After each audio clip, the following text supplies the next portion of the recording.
Hello, everyone, and welcome to Political Paradigm. My guest today is the former Minister of State for Health and the current Minister of Science and Technology, who is a former Speaker of the Lagos State House of Assembly, Adeleke Mamora. Welcome to Political Paradigm. Thank you very much, Terry. Honorable Minister, you've avoided political conversations for a while, but today will definitely be different. We will have that conversation in detail. We will also talk about your time. You spent at least 3 years as Minister of State for Health, so we'll talk about your time there and then look at what you've been able to achieve as Minister of Health, Science and Technology in the past 3 months, I believe, that you've been there. But I'd like to kick off this interview by saying that you are a quiet man. It would seem that you are unperturbed by the politics going on in the country at the moment. Is that true? Well, for me, it's not about not being perturbed. Of course, don't forget that one has been in this for quite a while, for some time now. And there is no way that you won't follow events. It's just that for me, I only speak when it's necessary for me to speak.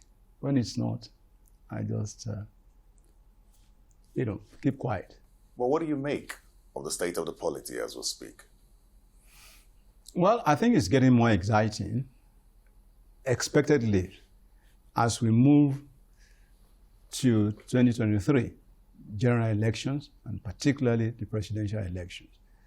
So, so far so good in terms of the comportment of the political actors, and particularly the presidential candidates themselves. I'm quite excited about our own candidate, that's Tinubu, who fits the cap, or who the cap fits, whichever way you want to put it. And recall just 2 days ago, precisely on Friday, there was the launch of the presidential campaign manifesto, which was well attended with Mr. President, who has made a pronouncement to the fact that he will lead the campaign. And that's quite comforting. You know, we will talk about that manifesto, especially related to the health sector and how the APC has fared in the past 7 years plus, how Tinubu fared as Lagos State governor in regard to healthcare delivery in the state, and then probably use that as a yardstick or otherwise for Nigerians to decide whether or not in the area of healthcare that the APC deserves another 8 years. But let me ask you this. Let me take you back a little. You know, when we talk about progress, many would question if we've really made progress or if we're retrogressing, especially with regard to our politics. You were a delegate in 1990 for the National Republican Convention Party, if I got that correctly. Mm-hmm. And I'd like to ask you this question. Was it normal practice at the time for delegates to be influenced with money in choosing their candidates? Well, don't forget that that's a transition, so to speak, then in 1990 was a transition conducted and managed by the military. So it was a different ball game, so to speak. And we just had two parties decreed, as it were, into the system. National Republican Convention, and then, of course, the Social Democratic Party. So they were decreed into existence, and to a large extent, possibly if we had built up that system, maybe things would have been better for us. In which case, you are compartmentalized into two Two-party system. Yes, two-party system. For me, the beauty of that was that the factors that tend to divide us had been quote and unquote arbitrated. That is, look, you cannot be talking of north-south, you cannot be talking of east-west, you cannot be talking of religion and all that. Because for me, my understanding then was that you were forced to be identified with either of the two, which will limit the tendency for other things to come up for consideration. Will limit the amount of money spent, will limit the time wasted, so to speak, in terms of getting things right and all that. And of course, the two parties, they were funded by government. That was why the concept then was like co-formers, co-joiners or something.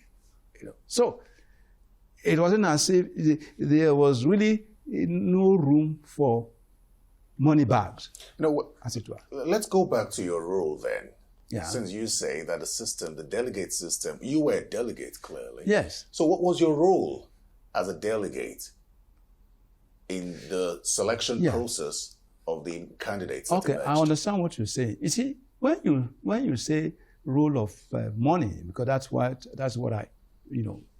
I'm just comparing the delegate system then with what we have. I know. Now. Delegate system, of course. Because no doubt there will still be financial involvement. What do I mean? If, for example, you want to transport the delegates that you believe are for you to the venue of the convention. We're starting from the local government, from the ward, the local government, the state. You have all that before now coming to the national convention.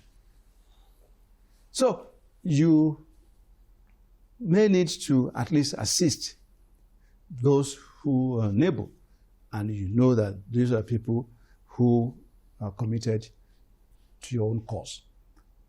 So to that extent, it was still minimal, not as the kind of use of money that we see. All right, let's go into politics proper now. Let's talk about your presidential candidate, whom you are so proud of and believe that he should be president. But let's just clarify something. You were Speaker of the Lagos State House of Assembly from 1999 to 2003. During that period, Senator Bola Tinubu was the governor of the state. Reports say that the current Minister of State for Labor and Employment, Festus Keyamo, who is also the spokesperson of the APC Presidential Campaign Council, had sued the Lagos State Assembly for clearing Senator Bola Tinubu at the time of certificate forgery. He, however, denies. He says that he sued the Lagos State Assembly, insisting that it had no right to investigate the matter based on, I believe, the issue of immunity. Since you were Speaker, heading that assembly, could you clarify once and for all what that suit was about? Well, to start with, I think there were a lot of misconceptions on the matter. The first thing to say is that the onus of proof lies with the person who alleges. He who alleges must prove. And as a responsible state assembly, we did what we needed to do. And what did we do? When we had a letter before us alleging certain things, we constituted a committee to look into the issues as raised in that letter. And it was open. It wasn't done in camera. It was an open thing. And I remember that the highly respected Chief Gani Fayemi was there. Femi Falana was there. Of course, very renowned legal mind. And so many others were there. It was open. And at the end of it all, the report was submitted to the House of Assembly, and we deliberated on the report. And you see, people, maybe out of misunderstanding of how the legislature works, or out of mischief, or ignorance, or what have you, they just want to stick to their own understanding. But the truth still remains that if you look at, because, let's just put it down. What some people are expecting that, he should have removed Governor Bola Tinubu as he was there. But there was no basis for it. Because the allegations could not be proved. And we made our own investigations. We got what was proper for us to get in terms of veracity or non-veracity of the issues. And at the end of the day, we felt that we were satisfied. And don't forget, if you look at section 188 of the Constitution, you want to go and check it. It says allegations of gross misconduct. Gross misconduct as defined by the House, which is a kind of grave violation of the provision of the Constitution, or any other conduct which, in the opinion of the House, not on the basis of certificate forgery as alleged. There was nothing like that. So he was cleared. We didn't establish any forgery. So my question... Let me finish this. Again, it says gross misconduct in the course of performance. In the course of performance of his duty as governor. Look, assuming but not conceding that anything was even done prior to an individual becoming governor, it could not be the basis. Mark my word, assuming but not conceding. It could not be the basis to even attempt, because anything that was not done in the course of performance of duty. Go and check that. Now, my question is to clarify the back and forth regarding whether or not the suits that was filed in the court at the time was that the State Assembly did not have the legal authority to try a sitting governor, or was it that Festus Keyamo in that suit said that he questioned why the State Assembly would clear Bola Tinubu of the certificate forgery allegations? We as a House, of course, we didn't have even the powers to determine any case of forgery. No. No, sir, no, Mamora. No. I'm just trying to clear that suit. We could go into any other detail, but the back and forth needs to end, because you were the speaker at the time. Yes. And you were taken to court for this purpose. What was the case in court? That's the question. That was what you just said. What was the case? That we didn't have powers. So Festus Keyamo sued the State Assembly. Yes. That you didn't have the powers to try Tinubu, and not that you shouldn't have cleared him of certificate forgery. We didn't try. You investigated. We only investigated based on what we had before us. That's why there are two different things. It's only the court that has powers to try. It's the court. And even when the late Chief Gani Fawehinmi took the case up to the Supreme Court still ruled that as a serving governor, the powers in the Constitution say that no powers for prosecution. That was what it was. No powers for prosecuting. That is, his powers against prosecution. Of course, we don't prosecute. But that Supreme Court's judgment, yes, the processes leading up to that judgment were detailed.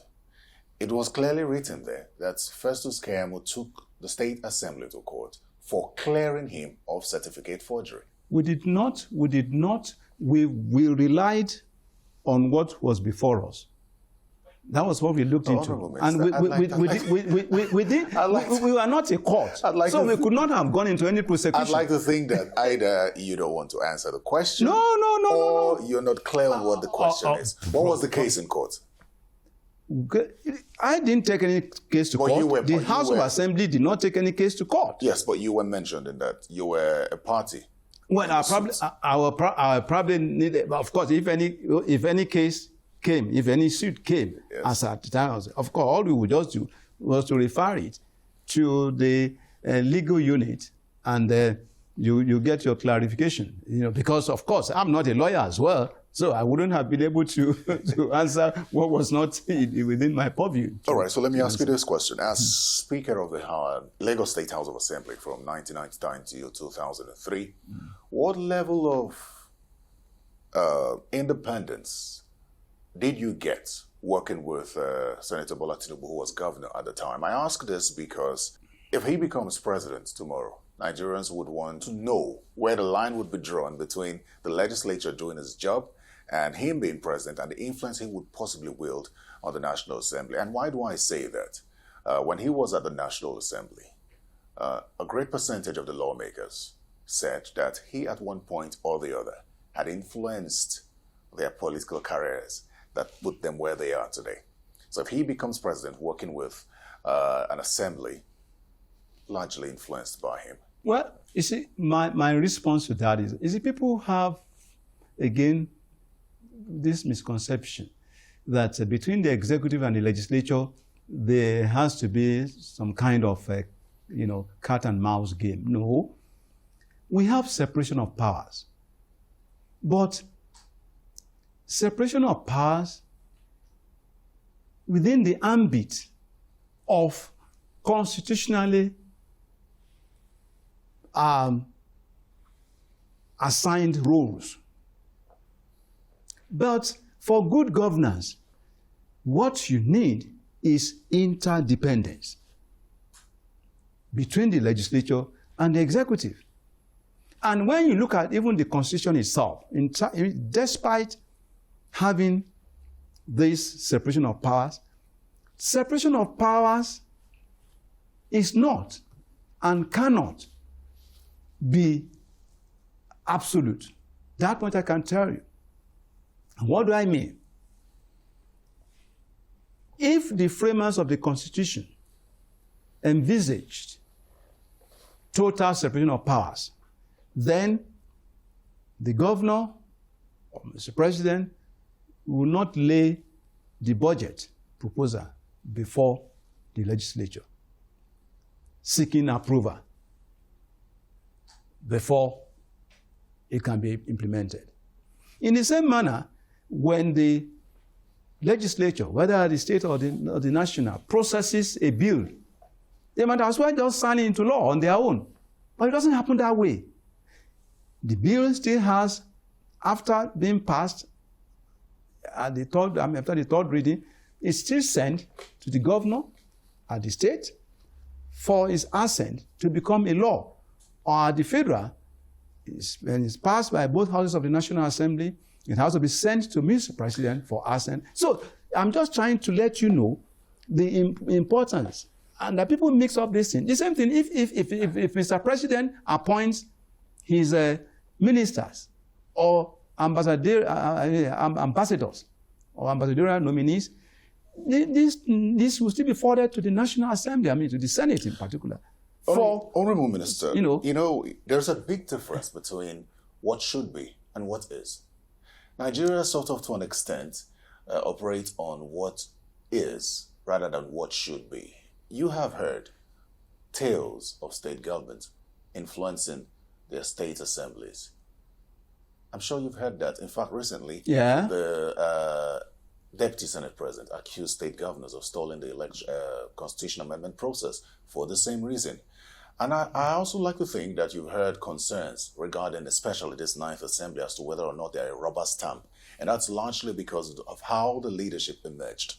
So when you take into cognizance what exactly is right now, compare that to what should be. Should you say that Nigerians should not be concerned if we have a president and a National Assembly that consists of a lot of politicians that got to where they are with the help of the man who is president? What sort of working relationship do you expect that would yield and that would benefit us as a country?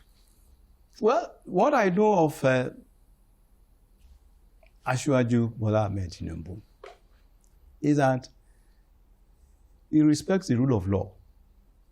And I remember, and don't forget, the question you're asking me was with respect to what obtained when I was Speaker. I was Speaker 1999 to 2003. And, of course, things could change along the line. But the kind of experience that you are trying to relate with some states, which, to the best of my knowledge, was not so with Lagos State, things started to change in 2003 when you started having the emergence of, godfathers.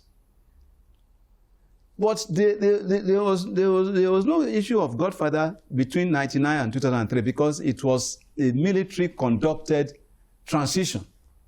And people just came from different backgrounds to be wherever they found themselves then. So it's a different broad game. Yes, the fears being expressed in terms of what they saw with some state governors could be possible, where probably a governor was the one who installed the members of the House, possibly. But I'm saying,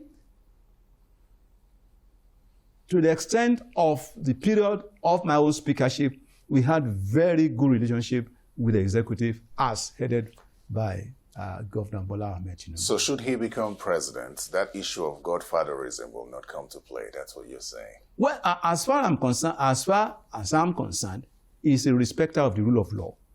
And he will play by the rules. Don't forget, let me remind you that even the period that I was Speaker, incidentally, the President, Vice President, was the Attorney General.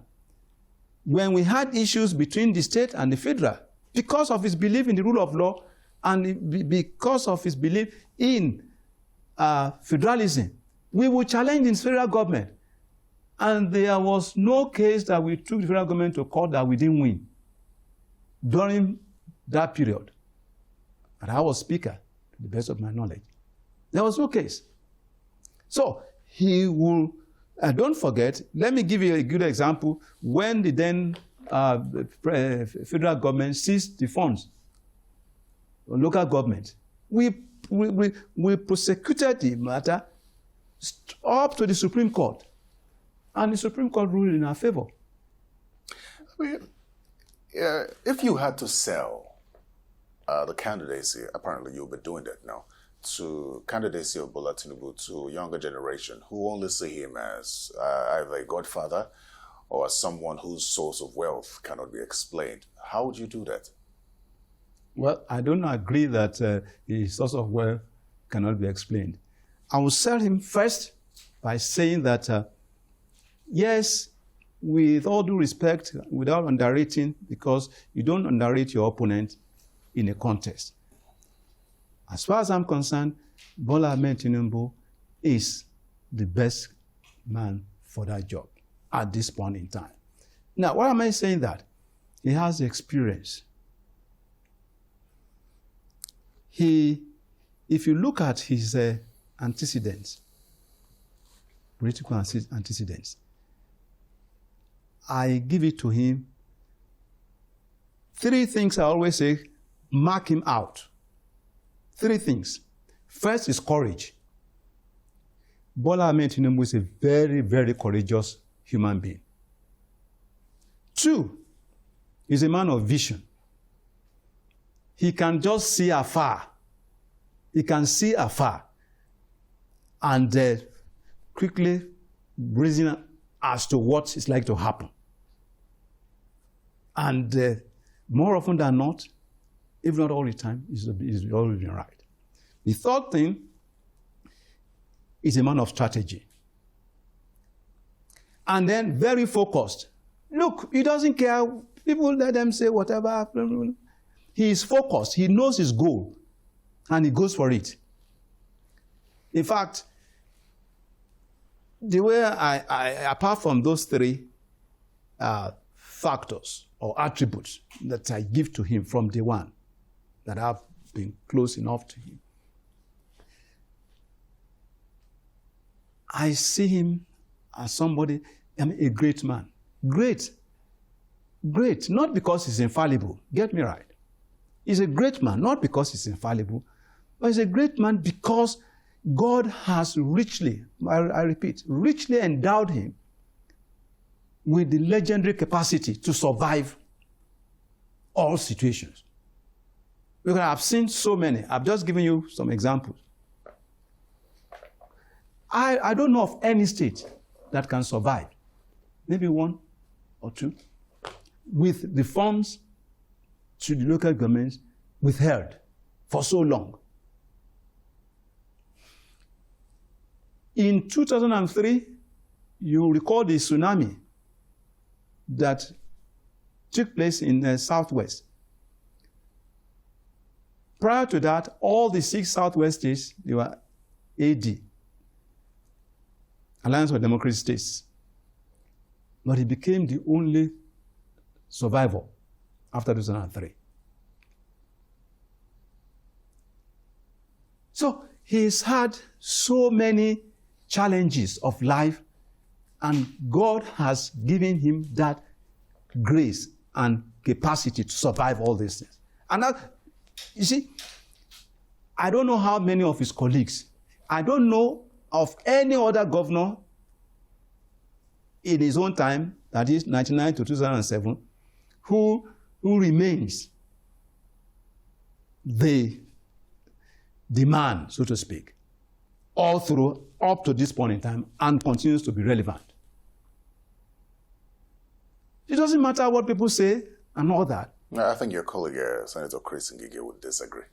Well, with regard to relevance. Look, the truth is, he doesn't have to agree. He doesn't have to agree. You see, I'm just laying the facts open. I get you, Honorable Minister. So it's not a matter of somebody agreeing or disagreeing. You appear quiet. I'm saying what I know since, as far back as 1998, that I've been... No, but when you mentioned political relevance, I thought to bring that in because I'd like to believe that Senator Chris Ngige would say he is relevant. You've spoken so confidently about your candidate. Oh, yes. You believe that in 2023 he will definitely emerge as president, despite the fact that analysts and political heavyweights also say that this is not going to be an easy battle. It is a 3-horse race. Atiku, Tinubu, and Peter Obi. Do you agree with them? Terry, before answering the question which you put earlier on, I said no one should underrate. I said with all due respect. I mentioned that. I'm not underrating. I did say that in a contest, you don't underrate your opponents. I said that was the first statement I made. But that with all due respect to all this frontline, yes, I agree with you. Bola Ahmed Tinubu, Atiku Abubakar, Ben Obi, Peter Obi, and Kwakwanso. Those, of course, anytime Tune into any of the national tele channels, name it and all that. Those are the faces you see. So you cannot underrate. But I'm saying that in spite of that, and with all due respect to these other candidates, he is still the number one and the candidate to beat. That's the point I'm making. But what's your thoughts? I know, we started off this conversation, especially with regard to the polity and how much change we've experienced. We started off this conversation by talking about two-party system of government and how, to an extent, we've been used to, at least in recent times, two political parties, the APC and the PDP. And now you have other front runners. You have the Labour Party presidential candidate, and then you have the NNPP presidential candidate, just like you mentioned. What do you make of this change in our polity, if you see it as a change? Well, it's part of growth in the system, as far as I'm concerned. But again, don't forget, if that's just the way it is in most of these other nations. Go to UK. It's not as if you don't have some fringe parties. But you are talking of Labour and Conservative parties, isn't it? If you go to America, you're talking of a Democrat and a Republican. No, it's not as if But you see the rise. You see the sudden rise in support for especially Peter Obi. You take that as nothing? Well, I won't dismiss it, but it doesn't seem to me that it will be such as to cause havoc, quote unquote, in the system at the end of the day. And why do you say so? because we do our checks on a regular basis. We look at the spread. We look at the capacity on ground. You see, you cannot, whether people like it, you cannot underrate the role of structures in politics and particularly election. You cannot. I'm not dismissing that, yes, you cannot, but because this is the reality. When it comes to, there's so many logistics involved in electioneering. Especially the presidency. Yes. Because what I see, with all due respect, is what you can call, independent candidacy. That's what I see. In who? In Labour. Despite being in a party? No. It's like independent candidacy. Seriously. And to the best of my knowledge, even in America, and has been at it for so long, and with huge money and all that, no independent candidate has ever won election, presidency. Independent candidates can win in smaller constituencies, maybe Senate, House of Reps, but not presidential. So, in fact, it will be a miracle of this century. Is it an impossible miracle? You know that Labour... Well, look, if you say miracle, it's something that is ordinarily out of the realm. Let me give you a few stats with regard to the structure you talk about, and then probably get your reaction to it. For example, Labour unions. The NLC says that it is strongly backing Peter Obi. A few days ago, religious bodies backed him. The likes of Obasanjo say they want him. You see youths say they want him. So when you talk about structure, the youths say we are the structure and we will do it at a grassroots level. Does that not count for something? The same way that all these people are saying they back Peter Obi and any other, is the same way they are saying they are backing other candidates, particularly these frontline candidates. So it's just politics. Well, you can decode it. Let's go to the APC manifesto now. And I would like to stick with health, or start with health, because you were Minister of State for Health for 3 years plus. In the past 7 years, with regard to antecedents of the APC government, because clearly it's the same vehicle, just a different driver wants to take over now. In the past 7 years, when you look at the state of the healthcare in the country.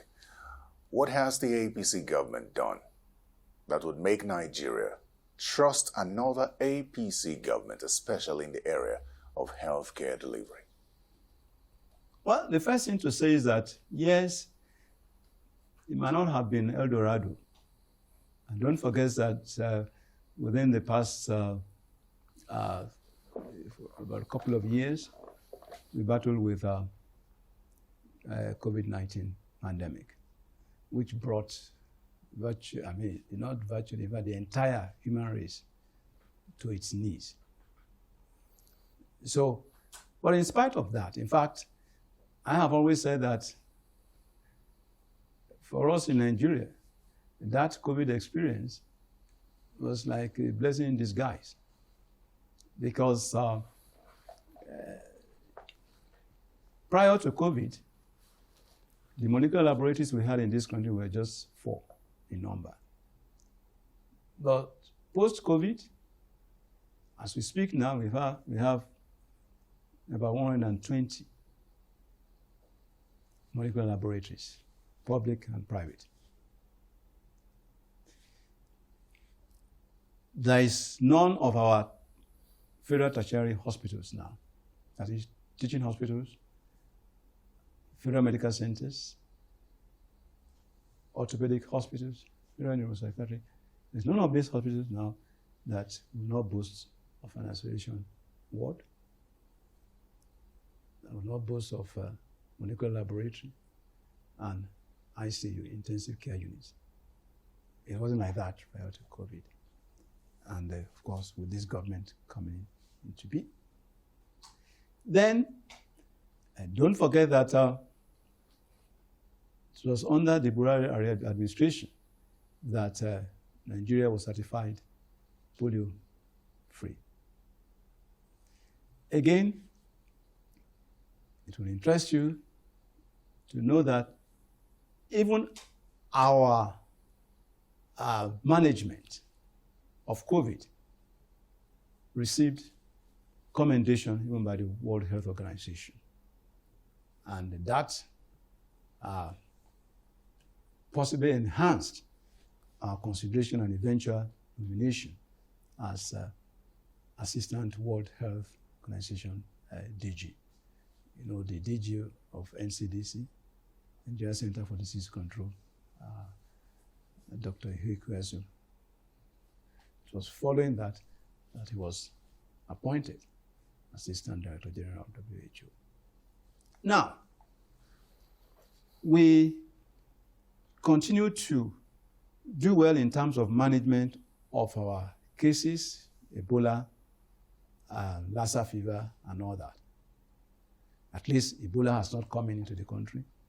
It's because the relevant agency, NCDC, has been able to do what is right to contain it, even though it's brewing in some other West African states. And of course, Lassa fever, we continue to manage. At least we're not having as many deaths as we used to have with Lassa fever. Yes, we have had very significant upgrade of our centers, particularly federal tertiary hospitals. We have some better understanding now between the federal and the state in terms of, because we need that collaboration because of the way our constitution is structured, that it has to be, there has to be that collaboration. Take the primary health centers, which is the first port of call. I can tell you what this present administration is doing, and so much has been done. We are not there yet, is to make our primary health centers functional. Functional as to be able to really give the services. And what are these services? Immunization, antenatal care, health education, of course, management of the common ailments, diarrhea, malaria, and all that. And of course, the issue of water, hygiene, sanitation and hygiene. Because these are the basic things this administration... While you talk about a lot of infrastructure, one of the biggest concerns with regards to healthcare in the country is the national insurance coverage. And it's really sad that we're still below 10% after all these years. It's still low, but we have gone. And what we are trying to do is to increase the coverage and, of course, the basic, the basic minimum package that is given. That's why, don't forget that it is this administration, the Buhari administration, that has been able to implement basic healthcare provision fund. It's this administration that implemented it. And this is one of the ways of achieving our goal, which is universal health coverage. What's the impact of this basic healthcare fund that you talk about? That is where that the universal health coverage will be achieved, because it goes straight. It is supposed to positively affect the coverage. Yes. And so far it hasn't. And I also wonder how it hasn't enough. It hasn't covered enough. I mean, but it's 10% and below is not enough of the population. Now let me say this, because you see, yes, the expectations are high, but people forget that we have a peculiar situation. What do I mean? We have a federal government, or a kind of federalism that some people have described as cooperative federalism, where virtually everybody goes to the center to take everything. If there is an outbreak of, say, cholera now in one state, what you see is the state running to the federal. And what is cholera? The cholera comes from, unsanitary environment. It's water hygiene, water sanitation hygiene issue. So I'm saying that, the burden is so much on the federal, and the states are supposed to impute. The concern for many would also be the issue of funding. While the government talks about addressing the issue of the national health coverage, funding with regards to healthcare has not really been anything to go by. Nigeria has still not been able to dedicate up to 15% of its budget to healthcare delivery. And this is against the African Union agreement from the Abuja Declaration of 2001. In fact, we have smaller countries like Somalia that have surpassed 15%. What is the problem? No. Also, just let me conclude, the capital budget allocation to health has not been up to 4% of the budget. So how will the healthcare centers improve? How would healthcare in the country improve if the government doesn't budget appropriately for healthcare? Well, I think the first thing to appreciate is that there are so many things competing for the meager funds available. Yes, I believe that we need to really prioritize. Health is a major issue that we must give priority to, no doubt. And I believe that this present administration, I just mentioned to you the things that took place even with COVID, and how government, this present administration has committed so much to achieving the modest things we achieved with COVID. But then, most can still be done. But let me assure you, one of the challenges is the governance system as dictated by the Constitution. It will interest you if you go and check the Constitution of the Federal Republic of Nigeria. Under the exclusive legislative list, you have 68 items. What we call exclusive legislative list. That is, items that the federal government, through the National Assembly, can make laws on. On the concurrent, which is concurrent list, those are items that both the federal and the states can make laws on. It has 30 items. And the same constitution now says that when there's a conflict between a law passed or enacted by the state and that of the federal, that of the state will give way. That's what I mentioned earlier on. That's why some people will say we are practicing cooperative federalism. That's it. And the most interesting thing is that on these two lists, you don't see health as an item. So which means in legislative balance, if you don't have an item listed on the concurrent or on the exclusive, it means it's residual. So which means ordinarily, health should be an issue for the state government. Ordinarily, that's what it means. But is that what happens? No. I'm telling you, the federal government is overburdened. Fortunately, one of the things, if you look at that document, which was launched 2 days ago on Friday, that is the Renewed Hope, which is the document launched as the presidential campaign, presidential campaign manifesto of Tinubu. It's there in that document that some of these things will be looked at, particularly with a view to adjusting the revenue to the states. The states should have more so that they can also do more. And I think that is very instructive. I'd like to believe that you're aware that the National Nigerian Medical Association has just said that there are only 24,000 doctors left in the country. Well, yes, I'm aware. And I'm aware that's why I mentioned the issue of personnel.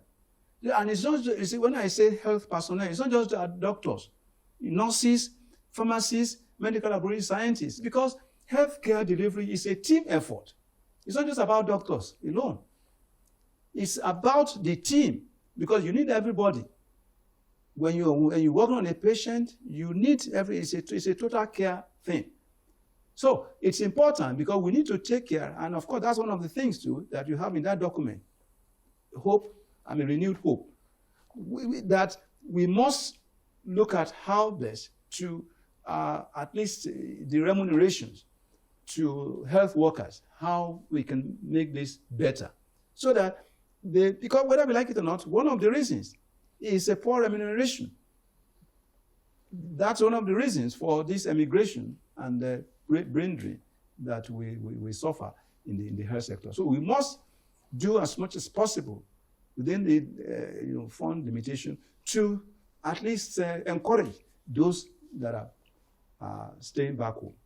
How impactful was Asiwaju Bola Tinubu with regard to healthcare delivery in Lagos State?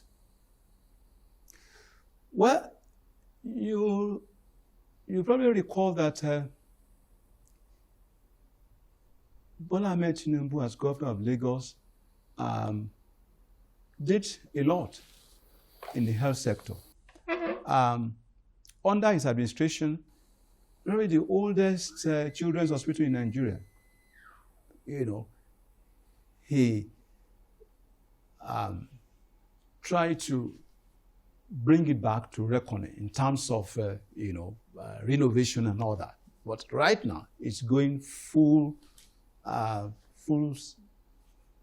complete rebuilding of that place. But he started it in Lagos. And then you probably have heard of Jigi Bola. Jigi Bola, it's a program meant to recover, eyesight of people, particularly, in cases that, preventive blindness and all that. He did a lot in that regard. Of course, I'm also aware that under his governorship in Lagos, he was able to offer free care, health care to pregnant mothers, in Lagos. And in addition to revamping and upgrading our general hospitals in Lagos, in addition to establishing new ones. So he did quite a lot there, and I believe that again it will be one of the things to refer to. Do you receive health care in Lagos State? Myself? Yes. I'm not in Lagos State. Yeah, but I mean, you're from Lagos State. I'm from Lagos State. And you are definitely not in Lagos State, but it's your state. And you say that the health sector in Lagos is doing very well. So do you receive health care from Lagos State? I can't even remember when last I was in hospital. God has blessed me with good health that I don't, but I monitor what happens because, particularly when I was in health, I mean, Ministry of State, very, the state at the moment has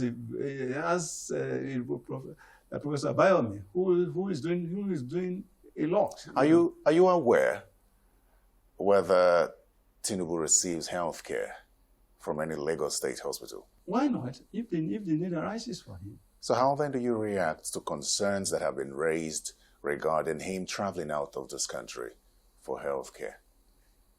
You see, look, that is a wide thing. If you see somebody is traveling, outside of the country for health care, it depends on what that person really is going for.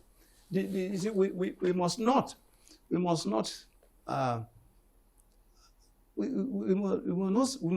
react unduly to certain realities.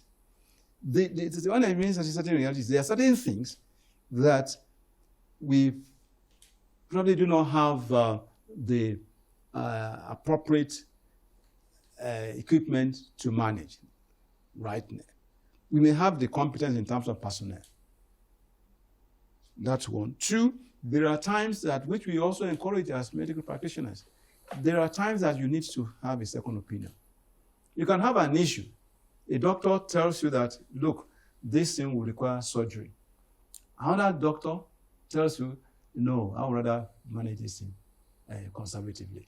So you may need to have a second opinion. Somehow I agree with you. However, what we do know, based on reports, is that if you go to a lot of these hospitals outside this country where our Nigerian politicians go to seek health care, the doctors and surgeons and what have you are Nigerians. Yes. What that suggests is that we do not have the facilities or equipment back home. Just 1 second. Now, bearing that in mind, the question is, what did COVID teach us? COVID taught us that we needed laboratories, so we built laboratories. Has COVID taught us anything else on the need to develop our health sector in such a way that we would need those doctors, qualified doctors outside this country may need to return, or the ones here would have facilities and equipment they would work with? Or is it impossible for Nigeria to get to that point? It is possible. Nothing is impossible. It is possible for us to get that point. I'm happy you said that, and that's the truth. A lot of times you go anywhere, not just Britain, not the UK, not just America. You go to Saudi, you see top-rate people there who are Nigerians. Don't forget, I mentioned to you earlier on that it's not just about the equipment. Remuneration is also important. Welfare package. So it's not just about equipment. I mentioned the issue of equipment. You need equipment, and these things, of course, the equipment.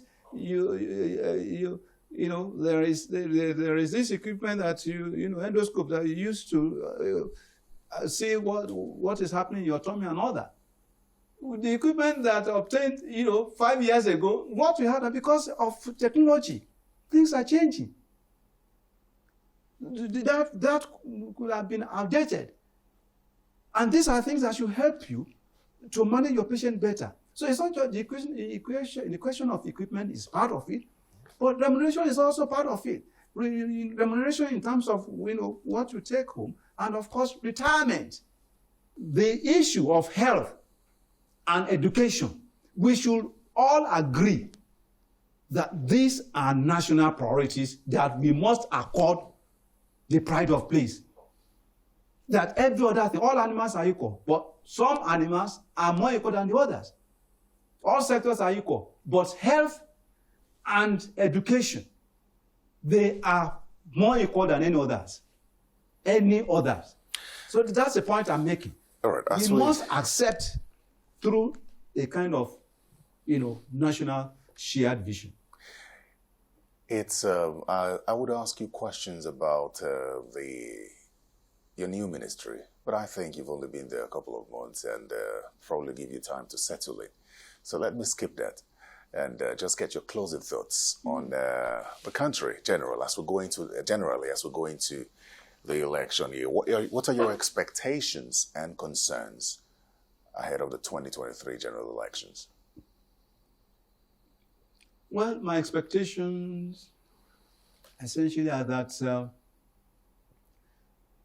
we will all, as citizens of this country, manage ourselves well in terms of avoidance of violence, and violence, not just physical violence, even verbal violence. We should approach electioneering with civility, in language, in comportment, and everything. And we should take it that it's not a do or die situation, that it's just about, the ability to convince the other person as to why that other person should vote for the candidate of my party. So, and then of course, it shouldn't be win at all costs. And at the same time, it shouldn't be winner takes all. So let's have this approach of bringing everybody together for the same cause, which is the good of our country. And always realizing that there is always another day. I'll just put that in the words of former President Goodluck Jonathan. No political ambition is worth the blood of any Nigerian. It's not. I agree with him absolutely. Senator. And of course, asking Nigerians to go out and vote for candidates of their choice, and preferably the candidate of my own party. That's APC and Bola Ahmed Tinubu. Senator Olorunimbe Mamora. Mamora. Thank you very much for your time. Terry, thank you very much for this chat. Thank you for the good job. Thank you very much. Well, that's Political Paradigm. Thank you very much for your time. Remember to catch this episode and others on YouTube. Simply search Political Paradigm or go to channelstv.com. I am Terry Ikumi. Goodbye.